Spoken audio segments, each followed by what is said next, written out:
disait il y a des petites voix qui m'accélèrent et il y a des petites voix qui me freinent.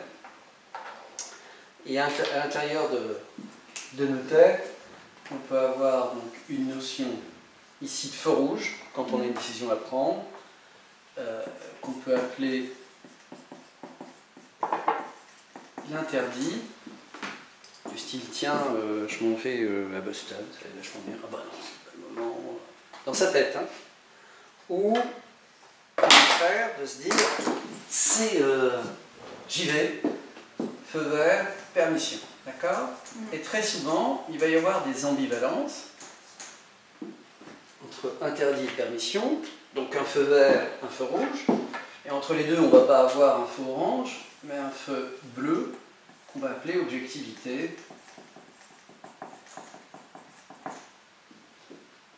C'est comment on rend les choses objectives. Alors, l'interdit, on peut interdire des choses par protection. C'est-à-dire, il ne faut pas sortir comme ça, il pleut dehors. Ça va être dans un côté protecteur, nourricier. Et je peux dire, non, mais ça ne va pas sortir comme ça, comme une fois, il faut dire que quand il pleut, ça va être très normatif, très critique. D'accord? Ouais. Et puis, l'objectivité voudra dire que, attention, là, comme il pleut, il est plus prudent d'avoir un imperméable, un parapluie. Donc je vais à la fois mettre des statistiques, questionner. Quant aux permissions, elles peuvent être, selon notre éducation, très bizarres. On va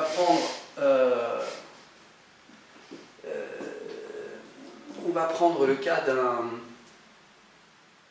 mec qui attend sa petite amie depuis 1 heure, elle est en retard. S'il est sur la fréquence nourricière, il va se dire qu'est-ce qui lui est arrivé. Donc sous prétexte de protection, on peut aussi étouffer. Et là, on peut dire de toute façon, les femmes, et l'heure. Là, ça va être à la 5 minutes de retard. Lui est-il arrivé quelque chose? Dois-je téléphoner? Bref. Et ici, dans le côté premier, ça peut être la chanson de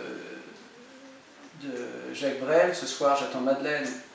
C'est-à-dire, elle est en retard, ça doit être de ma faute, qu'est-ce que je vais prendre? De l'autre côté... Et c'est écrit quoi? Soumission. Soumission, ouais. Ici, il y a ce côté... Elle va se foutre de ma gueule. Quand elle arrive, elle va voir de quel bois je joue. Ici, on va avoir ce qu'on appelle libre et spontané.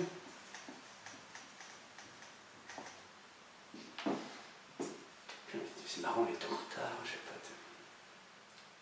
Mademoiselle, bonjour. Je peux vous offrir un verre.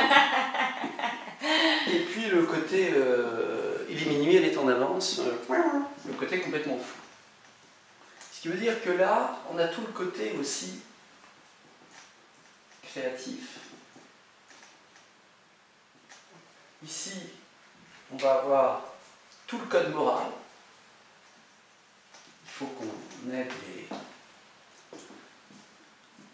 les réfugiés.